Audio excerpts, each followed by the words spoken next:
In the heart of northern Ontario, hidden beneath the veil of pristine lakes and thick boreal forests, a secret began to unfold in the early 1940s, one that would forever tie Canada to the most devastating scientific breakthrough of the 20th century. While history remembers the Manhattan Project as an American feat, it's a lesser-known truth that Canada played a critical and deeply concealed role in this atomic endeavor. The story doesn't begin in Los Alamos, or even Washington. It begins in El Dorado. At first glance, El Dorado Mining and Refining Limited, a crown corporation nestled in Port Hope, Ontario, seemed unremarkable. But beneath the quiet operations lay an explosive secret. The company had access to the world's richest supply of uranium ore, mined from the Northwest Territories' remote community of Great Bear Lake. The ore, carted in barrels, marked only with cryptic labels, was destined for a top-secret mission, the likes of which no Canadian citizen was meant to know. Even the workers who hauled the shimmering black rock had no idea it was the fuel for a weapon that could erase a city in seconds. At the helm of Canada's involvement was C.D. Howe, a powerful cabinet minister whose nickname, the Minister of Everything, was no exaggeration. Known for his ambition and wartime pragmatism, Howe worked behind closed doors to forge a clandestine partnership with Britain and the United States. Their objective? To build an atomic bomb before Nazi Germany could. And for that, they needed Canadian uranium and Canadian silence. But Canada's role extended beyond mineral extraction. As war tensions rose and scientific alliances strengthened, a covert laboratory emerged in the heart of Montreal. Known simply as the Montreal Laboratory, this joint British-Canadian venture recruited some of the greatest minds in physics, many of whom were exiles from war-torn Europe. Within those walls, theories of atomic chain reactions and nuclear fission leapt from chalkboards into classified reports, destined for the hands of General Leslie Groves and J. Robert Oppenheimer in the United States. Though Canada officially maintained a neutral front, the truth was more complex. Underneath public appearances and parliamentary debates, a shadow alliance had formed. And the government knew that what it was aiding could end the war or start a terrifying new one. Meanwhile, Indigenous communities near Great Bear Lake began to notice the effects. Strange illnesses, sudden deaths, and a troubling lack of information surrounded the mining activities. The Dean people, who had transported radioactive ore without protection, were never told the true nature of what they were carrying. For them, Canada's secret came at a terrible cost. And yet, as Allied victory loomed and the world hurtled toward Hiroshima and Nagasaki, Canada's involvement remained obscured, its fingerprints hidden behind the flag of its more prominent allies. But the question loomed large. If Canada had been so vital to the creation of the bomb, what responsibility did it bear for its consequences? As the war ended and the atomic age began, the true scope of Canada's contribution remained buried in archives and redacted memos. That is, until a chain of post-war revelations began to unearth the truth, and Canada's tightly wound veil of secrecy started to unravel. What exactly went on in the Montreal laboratory? Who were the men and women who toiled in silence, and how close did Canada come to becoming a nuclear power in its own right? Behind the nondescript facade of an old building at the University of Montreal, a revolutionary scientific enterprise was taking shape, one cloaked in secrecy, but brimming with urgency. It was 1943, and with the war at its peak, the Montreal Laboratory became Canada's most clandestine wartime facility. Though overshadowed in the annals of history by its American counterpart in Los Alamos, this unassuming lab would become the birthplace of crucial advancements in nuclear physics and a key component in the Allies' race to unlock the atomic bomb. The Montreal lab was born out of necessity and compromise. British scientists working on nuclear fission had been displaced by the war. The United States, at the time, was wary of British involvement on its soil due to concerns about espionage and control. Canada, geographically close and politically aligned, offered the perfect compromise, a friendly ally with the resources and discretion necessary for such a mission. Thus, the Montreal lab came under the joint administration of Canada, Britain, and, quietly, the United States. Inside its walls, a team of elite physicists from across Europe gathered under the direction of British physicist Hans von Halban.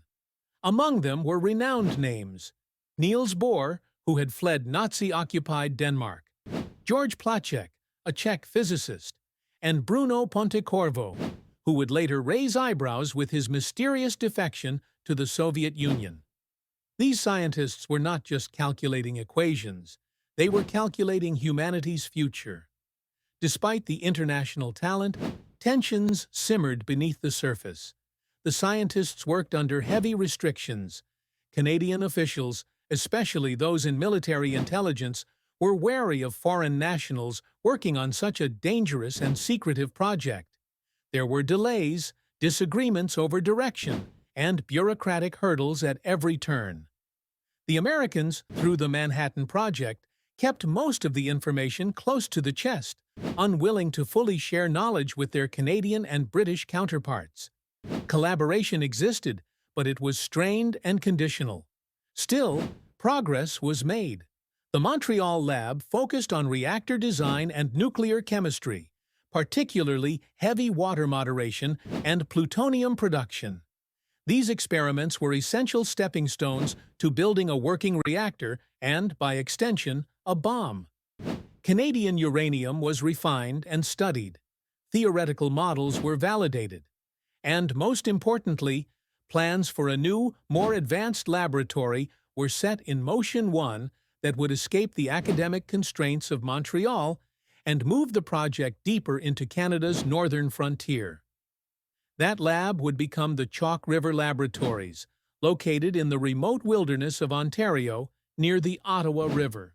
There, in a facility that would be guarded like Fort Knox, Canada would eventually build one of the world's first nuclear reactors outside of the United States. But back in Montreal, secrecy weighed heavily on everyone involved. Scientists lived double lives: publicly, working for the university, privately experimenting with radioactive materials that could power entire cities or annihilate them. Security agents monitored communications. Families were kept in the dark. Even janitors and clerks were warned, "Don't ask questions you don't want answers to." And yet, a deeper conflict began to emerge within the minds of the very scientists pushing nuclear boundaries. What were they building? What were the consequences? While the Nazis had been the original threat driving this research, by 1945, Germany had surrendered, and still the work continued. As news of the bombings of Hiroshima and Nagasaki broke in August 1945, a chilling realization washed over many in the lab. Their theories, once abstract and mathematical, had materialized into death on a scale never before seen. Some celebrated the end of the war. Others fell silent with guilt. The Montreal lab's purpose had been fulfilled, but at what cost? As the Montreal laboratory wound down, a new chapter was just beginning at Chalk River. What happened when Canada transitioned from wartime secrecy to peacetime nuclear ambition? And how did Canada go from quiet collaborator to a major global nuclear player? Rising out of the dense pine forests of Ontario in the early 1940s, the Chalk River Laboratories became the next battleground of scientific progress and geopolitical maneuvering. Far from the eyes of the public, it was here that Canada staked its claim in the atomic age. Not merely as a junior partner to Britain and the United States, but as a sovereign power with its own nuclear agenda. The silence of the wilderness made way for the hum of reactors, the clatter of experiments, and the growing tension of technological risk. By 1945, with the Montreal Laboratories mission nearing completion, construction was already underway at Chalk River. The facility's location remote, secure, and close to vital natural resources like fresh water from the Ottawa River, was carefully chosen. In September 1945, the laboratory's first reactor, known as ZEEP, achieved nuclear criticality. It was the first operational nuclear reactor outside of the United States. Though small in output, ZEEP was a scientific milestone proof that Canada could operate nuclear technology independently. ZEEP laid the groundwork for its successor, the much larger NRX reactor, which came online in 1947. The NRX was among the most powerful research reactors in the world at the time, capable of producing significant amounts of radioactive isotopes for medical use and serving as a testbed for fuel and materials destined for power reactors and, quietly, for nuclear weapons. Chalk River wasn't just a facility. It was a living community. Scientists, engineers, and their families moved into company housing. An entire township Deep River sprang up to support the operation. Schools, churches, grocery stores, even bowling alleys were built under the looming presence of nuclear research. Children played in the shadow of fission. Their parents split atoms by day and attended community potlucks by night. Yet beneath the idyllic surface, tensions persisted. Canada's nuclear research was tied closely to the goals of the Anglo-American alliance, but that relationship was beginning to fray. After the war, the United States passed the McMahon Act in 1946, which strictly limited the sharing of nuclear information even with its wartime allies. Canada and Britain found themselves suddenly cut off from the American stream of nuclear data they had once helped generate. Canada's Atomic Energy Division, now increasingly independent, had to determine its own nuclear destiny. The Canadian government, with encouragement from its top scientists, began investing not only in peaceful applications like medical isotopes and reactor design, but also in the development of enriched uranium and plutonium. Though never openly admitted at the time, Canadian reactors produced materials that could be used for nuclear weapons research, particularly for British projects. It was a delicate dance balancing scientific progress, geopolitical loyalty, and national autonomy. Canada promoted its program as peaceful, yet maintained strategic partnerships that hinted at dual-use intentions. This ambiguity would define the country's nuclear posture for decades. But the optimism at Chalk River was soon marred by crisis. On December 12, 1952, a catastrophic accident struck the NRX reactor. A series of operator errors and mechanical malfunctions led to a partial meltdown.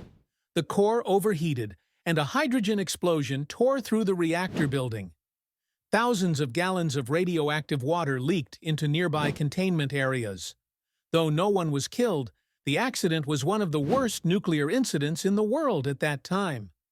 Among those called in to help manage the cleanup was a young U.S. Navy officer, Lieutenant Jimmy Carter, who would later become the 39th President of the United States.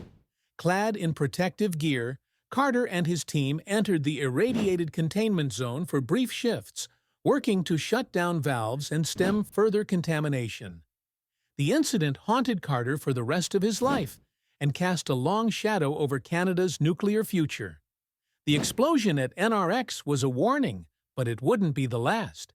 The NRX explosion at Chalk River in 1952 had shaken Canada's nuclear establishment, but it hadn't stopped it. If anything, it hardened the resolve of the scientists and policymakers who believed that Canada could lead the world not through destruction, but innovation. The disaster forced a reckoning. Would Canada remain entangled in the shadowy realm of weapons development, or would it chart its own course through peaceful nuclear energy? By the mid-1950s, Canada began shifting its public narrative. Atomic energy, once wrapped in wartime secrecy, was being rebranded as a force for good. Hospitals received medical isotopes for cancer treatments from Chalk River. Universities began training a new generation of nuclear engineers. And in a bold move, Canada unveiled its homegrown nuclear reactor design, the CANDU, short for Canada Deuterium Uranium. Unlike American reactors that relied on enriched uranium, the CANDU design used natural uranium and heavy water, both of which Canada could produce without foreign help. It was a declaration of sovereignty, a nuclear reactor that didn't depend on the United States and could be exported to the world. This technological independence made the CANDU system a cornerstone of Canada's peaceful nuclear program. The first prototype, NPD, was activated in 1962 in Rolphton, Ontario. It was a success and paved the way for commercial CANDU reactors to be built across the country. But the boundary between peaceful use and weapons capability was thin. Canada's reactors produced not only electricity, but also plutonium, a critical ingredient for nuclear weapons. While Canada publicly renounced the bomb, its reactors generated enough weapons-grade material to raise eyebrows abroad. During the Cold War, Canadian uranium and technology were sold to dozens of countries, some with questionable intentions.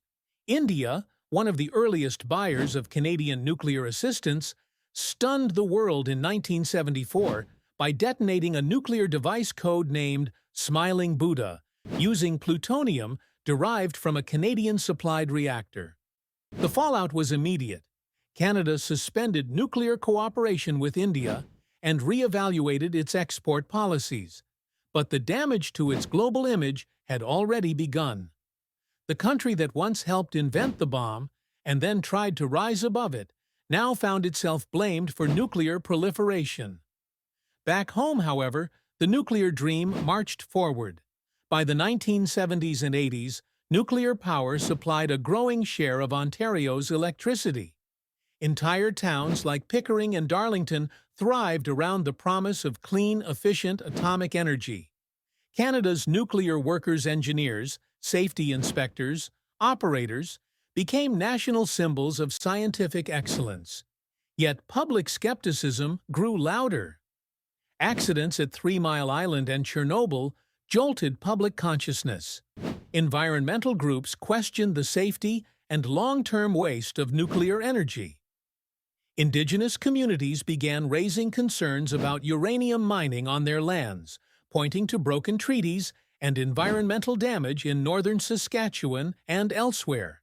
In the 1990s, after decades of expansion, Canada's nuclear program entered a period of pause and reflection. New reactor builds slowed. Decommissioning plans for older plants were developed. The conversation around atomic energy had shifted again from scientific marvel to political and ethical minefield. Still, Canada remained one of the few countries to straddle both worlds. A founding member of the Manhattan Project and a leader in peaceful reactor design. A global supplier of uranium, yet a nation that had never built a single nuclear weapon. A bridge between the secret past and the uncertain future. As the Cold War drew to a close and the world entered a new era of climate urgency, Canada faced a final choice. Would its nuclear legacy remain a relic of war or a tool for global sustainability? As the 21st century dawned, a new existential threat gripped the world, not war, but climate change. Carbon emissions choked the skies, ice caps melted, and the search for clean energy intensified. In this moment of crisis, Canada's nuclear legacy resurfaced not as a Cold War relic, but as a possible salvation. For decades, nuclear energy had existed in a complicated space, efficient and low-carbon, yet tainted by fears of disaster and the dark origins of the atomic age. Canada, with its decades of nuclear experience and the renowned CANDU reactor technology, now found itself with a decision to make. Would it reclaim its place as a nuclear innovator? The conversation reignited. In Ontario, where nuclear power already supplied over 60% of the province's electricity, efforts began to refurbish aging reactors and extend their lifespans. Across the country, scientists explored new technologies like small modular reactors, compact, scalable, and potentially cheaper and safer than traditional plants. Canada even positioned itself to become a global leader in this emerging market, funding SMR pilot programs and forging international partnerships. But with opportunity came opposition. Environmental groups warned of unresolved issues, radioactive waste, long-term health risks, and the astronomical cost of construction. Indigenous communities reminded Canadians that uranium mining, reactor siting, and waste storage still impacted their lands, often without proper consent. They demanded not just consultation, but sovereignty. Politically, nuclear energy became a wedge issue. Some leaders touted it as Canada's ticket to net zero emissions. Others dismissed it as a financial sinkhole, arguing that solar, wind, and hydroelectric power should take priority. Yet, even among critics, there was a reluctant acknowledgement. The grid couldn't go green fast enough without nuclear in the mix. In this tense, divided landscape, Canada's nuclear past began to influence its future more than ever.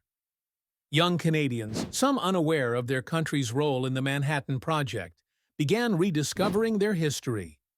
Documentaries, museum exhibits, and podcasts explored Chalk River, Port Radium, and the secrets of wartime science. Survivors of past nuclear accidents spoke out.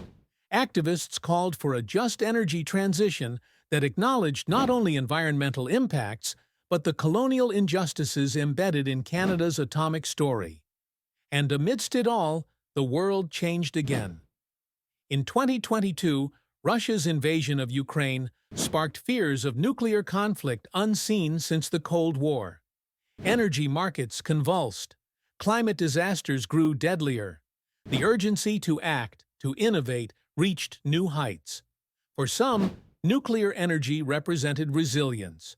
For others, a dangerous gamble. Today, Canada stands at a critical junction. It is one of the few countries with the technology, the uranium, and the scientific talent to influence the global energy future. Its reactors remain online. Its waste, though safely stored, still waits for a permanent solution. Its past, shaped by secrecy and war, still casts a long shadow. But perhaps, in recognizing the full arc of its nuclear story, from uranium mines on Indigenous land, to the labs of Montreal and Chalk River, to can-do reactors lighting up cities and hospitals, Canada can choose a future rooted not in secrecy or exploitation, but in transparency, justice, and sustainability. The atom is as Canadian as the maple leaf, silent, powerful, and misunderstood. Whether it becomes our undoing or our redemption will depend not just on what we build next, but on how honestly we face the past we never fully told. Subscribe to The History Effect for more stories that challenge the myths, reveal the forgotten, and bring the past into the present. Because the future, as always, begins with history.